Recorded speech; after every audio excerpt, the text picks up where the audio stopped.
Hi there. My name is David. I'm here with Nick and Dan from London's Blue Podcast. This is part of our video series on mid-season-ish season grades for Chelsea. We're on to midfielders, and we're talking central midfielders. So the likes of Fabregas and Kanté, the new arrival Drinkwater and Bakayoko, and I guess we're gonna lump in Ampadu, yeah, as well. The leg crusher, The bone saw, Oh my dragon. God. Wow, some crazy nicknames for a 17-year-old. No expectations now. Yeah. Bone crusher. I'm sure we're gonna handle this the proper way. Yes. All right. Let's start with Dan. So if we're grading the entire grouping, that midfield has been a little Swiss cheesy at times, especially in the two-man midfield. So, you know, we started off the season depreciated, had the Cesc-Kanté combo, which doesn't work extremely well. If we were grading that midfield, it was probably like a C-. Oh, that is rough. But I think we've, moving to the three-man midfield has done nice work. It's a little bit more stability. So, I'm crying out at how wonderful that is right now. Just like that baby downstairs. Just like that baby. Yeah. And I would say we've moved up closer to B-. I think there's still opportunity for distribution. It's just Fabregas only has 3 assists for the entirety of the season in the Premier League, 1 in Champions League right now at the time of recording. That there's definitely some opportunity to get that working efficiently. Yeah, I think this is the area that I think we all kind of earmarked as an area to strengthen in the summer. We did that with Timmy Bakayoko coming in, created a whole new song for him, which I thought was great. Hasn't given the ball away since. Occasionally gives the ball away sometimes. Occasionally gives the ball away. Maybe he'll give the ball away. And you look at N'Golo Kanté being injured for a short period of time. I mean, when we look at the team, I think I've said this on the podcast, and I'm sure there's been articles on WAGNH about it, that he's not our best player. He might be our most important player. And when you look at all of the work he does, we just talked about the defense in our previous video and how he kind of makes the entire team gel. He is kind of solely responsible in my mind for how the grade of midfield goes. Cesc is a tremendous passer and has quarterbacked in the three-man midfield brilliantly. Danny Drinkwater is starting to come back into his own a little bit. I think he had that nagging calf injury for a long time, which is very unfortunate for him. Yet still made his way through a medical exam. Amazingly. And then Bakayoko is the one where I think Also made his way through a medical exam. Bakayoko was hurt. He was hurt. Do we have Dr. Nick from The Simpsons doing our physicals this season? Dr. Spaceman. Hey everybody! Yeah. Hey Dr. Nick! How's his knee doing? Yeah, no, he came in with a bad knee injury, and we kind of knew he'd need time. He deputized. He gutted it out at the beginning of the year, played really strong against Tottenham in the second match of the year. He shouldn't have even been close to being back.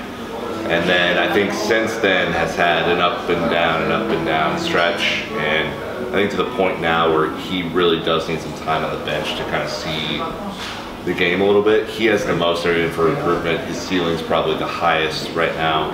Kind of those options. I think we know what Cesc is at this point.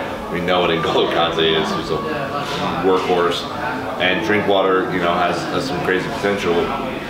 Ampadu, though, come on. David, give us your professional opinion on the kid that we've seen for a match and a half.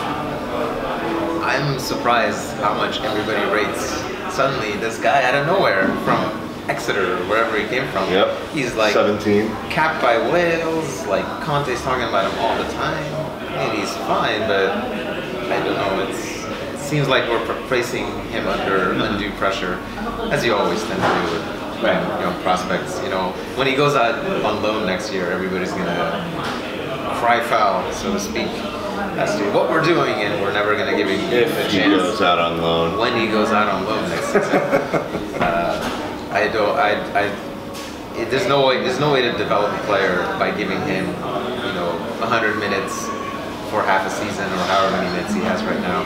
He needs to play, he needs to be challenged, so he needs a loan somewhere where he will play. You know, we've seen this with Loftus-Cheek.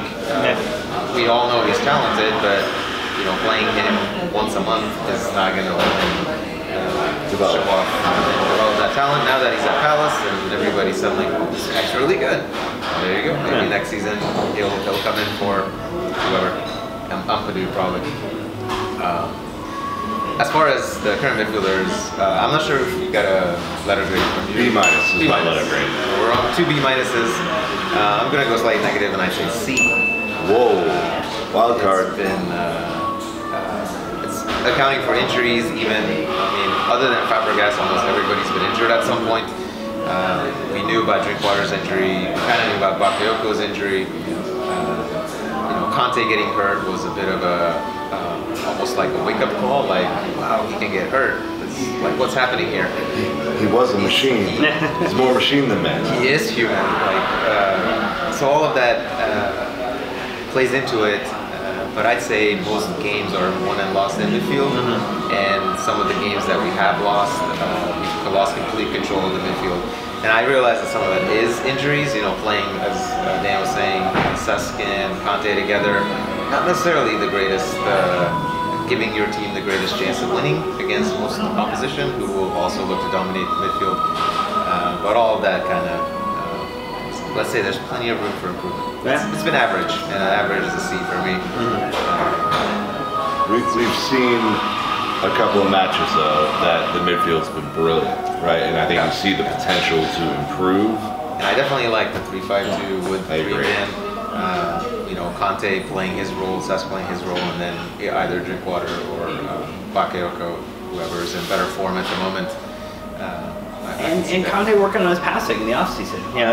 You know, we were recording this right after the Newcastle match, and he had that I know you don't like my FIFA references, but he had that triangle through ball pass that was quite perfect. And it's a Y ball on Xbox for the he was not making those the same way last season. So he's evolving his game. I think. Was he playing on Xbox instead? He was playing on Xbox last season. And he should switch to PS4. Like, I mean, that's just flat out ridiculous. Don't even. For my friends who don't listen to this.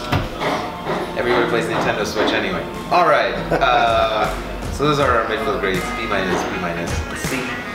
Let us know what you think in the comments, whether we've been a little harsh or not harsh enough. Thanks for watching.